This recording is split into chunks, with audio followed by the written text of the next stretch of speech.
Hola, hola mis amores, and welcome back to your favorite channel, Everyday Español. Soy Madison, and I'm going to be your Spanish teacher for today. In today's lesson, we're going to dive into the difference between the verbs quedar and su primo, quedarse. In order of importance, the verb quedar is extremely high up there because in Spanish, a lot of people use the word quedar or quedarse to replace another word. So this video is going to go beyond me just explaining the different meanings of quedar and quedarse, but giving you real life examples because that's how you're going to learn. So a lot of Spanish speakers use the verb quedar to replace other verbs. So that is why this is so important that we start to learn a lot of the other meanings that you can use quedar. So you guys can be on your way to sounding more native-like. So I'm going to start off by giving you the numerous different meanings of the word quedar. Okay? It is going to be a lot, but I'm here to walk you through it. So here are a couple of the meanings of quedar in Spanish. The first one, to remain, as in that remains empty, okay? Or that spot remains filled. The next one, it can mean to arrange. It can also mean to meet, as in let's meet at this place, or let's meet up at this location. Now, it can also mean to stay, but that's form, if it's primo form, quedarse, is to stay. For example, my family stays in this place for X amount of time. It can also mean to fit, as in that color fits you, or that color suits you. It can also mean to plan to do something, as in we planned to have a meeting at 8. Or we planned to have this birthday party on this day. It can also mean to plan to do something. So, I had planned to clean, but I didn't get to it. It can also mean to be located. Also, it can mean to agree, and it can also mean to have something left. So you're sitting here, you're watching this video, you're like, okay, I'm writing them down. Okay, good, I'll memorize it. Good to go, Madison. It's not just enough to memorize the different meanings of quedar or quedarse. It's more about seeing them in context and practicing them, practice using them. Because a lot of times you're like, I memorized it, but how do I put this into practice? So let's dive into some examples of how you can see these used in real life sentences and contexts. So let's put those various definitions to work in real life. Vámonos. This first one here, we have me quedé sola. Me quedé sola. I stayed alone. As in somebody says, oh, what did you do last night? Oh, I stayed alone. I stayed at home alone. Okay? And if you're noticing, I said me quedé sola porque soy una chica, Madison. Okay? But if you're talking about a male and I had my mustache on, okay, you would say me quedé solo. The next one, quédate aquí. Quédate aquí. It's like a command, or you're telling somebody to do something. You're saying, stay here. You might kind of use this when you're talking to little kids, like stay there, stay right here, because something over there might be harmful to them. So stay there. Quédate aquí. Another example. Quedamos a las 5. Quedamos a las 5. We said we would meet at 5. So think about this. You're texting your friend and you're texting them and you arrive at a place and it's 5 and nobody else is there. And you shoot them a text like, we said we'd meet at 5, right? Quedamos a las 5, ¿no? So building off that example, you texted your friends and you're like, quedamos a las 5, ¿no? And they respond, no quedamos en nada. No quedamos en nada. As in, we didn't say we would do that, essentially, or we didn't have a conversation about that. You're like, oh crap, I must have misunderstood. Okay, so you can say, quedamos a las 5. We said we'd meet at 5. And they respond with, no quedamos en nada. We didn't say we would meet at any time. Let's see another use of quedar. Me quedé como una tonta. Me quedé como tonta. It left me like a fool. As in, it left me looking stupid or silly. Like say you're interacting with a magic trick or something and you're really into it and then all of a sudden you're like stunned. Me quedé como una tonta. It left me looking like a fool. Another thing you might notice with that, I said, me quedé como tonta porque soy Madison, pero si yo tenía mi bigote, if I had my mustache, I would say, me quedé como tonto. It left me foolish, but with an O at the end. Quedamos en ridículo. Quedamos en ridículo. We were left in ridicule, or like we were left shocked. You're watching the end of a movie and you're like, oh, quedamos en ridículo. We were left in ridicule. We were left in shock. We were like on a cliffhanger type thing. El hospital queda cerca. El hospital queda cerca. The hospital is closer nearby.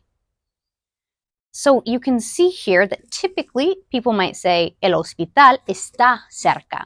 But in this case, I said at the beginning, Spanish speakers use quedar to replace so many other verbs. And this is one of them. El hospital queda cerca. They're using queda instead of using está.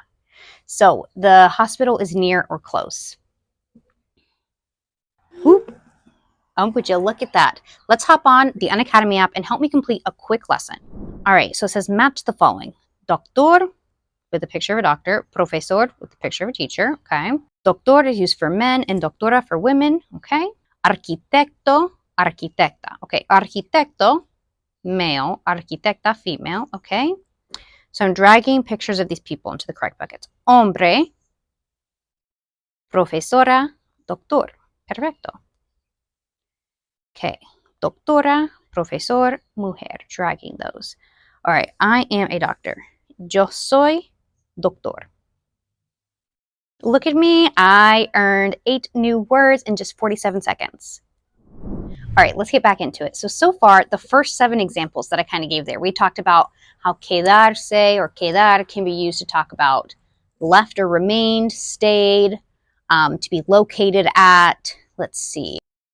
Oh, we also said to arrange, like arranging a meetup. So let's dive into some more uses of quedarse or quedar. So imagine this. You plan a party, you have a barbecue, a cookout, and then invite a bunch of people over, and then everyone leaves and you're left over with a ton of food. Okay? You would say, quedó mucha comida. Quedó mucha comida. There was a lot of food remaining. Okay, another one.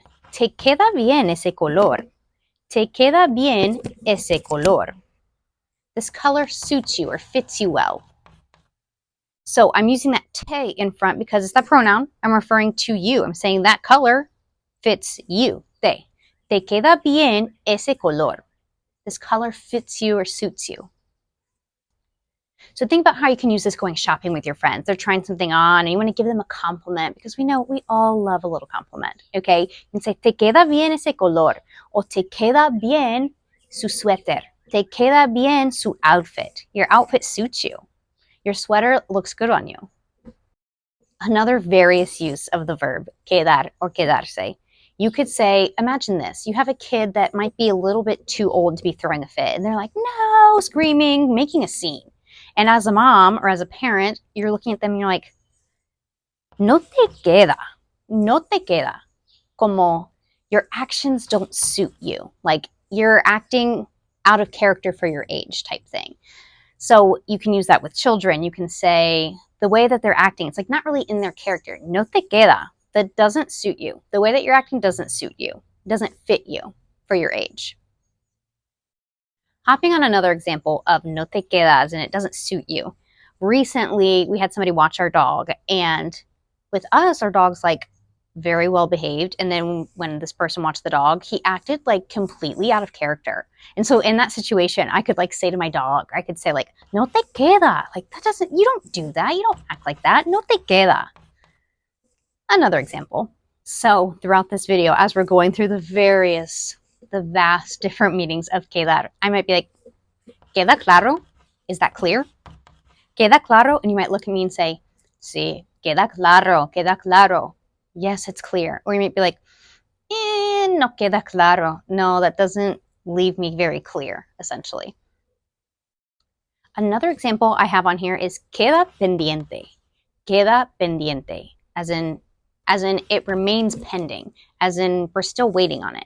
So thinking of like sending an email for your job and somebody says, hey, do you have the project done or do you have this done? And you say, oh, queda pendiente. We're still pending. It's pending. We still haven't received it. Queda pendiente.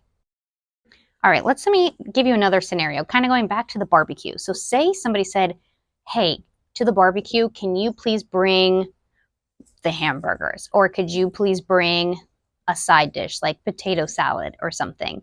And say you show up and you said what you were going to do. Okay, you brought the potato salad, you brought the burgers, just like asked. You can say, queda bien, as in you're in good standing type thing.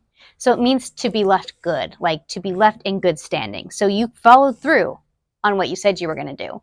So in the Gen Z terms, it's kind of like, oh, you're standing on business, you followed through. Okay, queda bien, queda bien. Now, on the flip side, if you didn't follow through on your actions and you didn't bring the potato salad, you didn't bring the hamburgers, you're kind of going to be left like rubbing the person you said you were going to bring it to the wrong way. And so you're like, queda mal. Like you're left in bad standing. Like you remained in bad standing with me because you didn't follow through on your actions that you said you were going to do.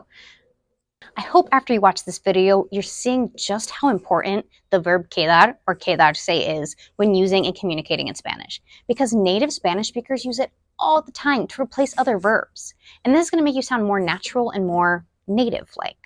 It's so much more than just studying and memorizing the different definitions of the verb quedar and quedarse.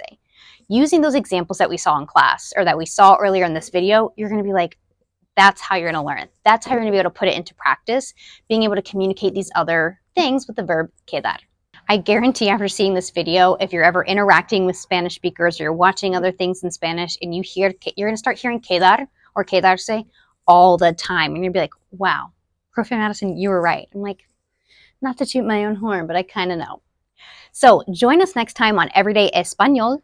Like, subscribe, share this with your friends because this is not a very big thing that a lot of people know. Quedar and quedarse have so many meanings, and they're going to be perfect for enhancing your Spanish.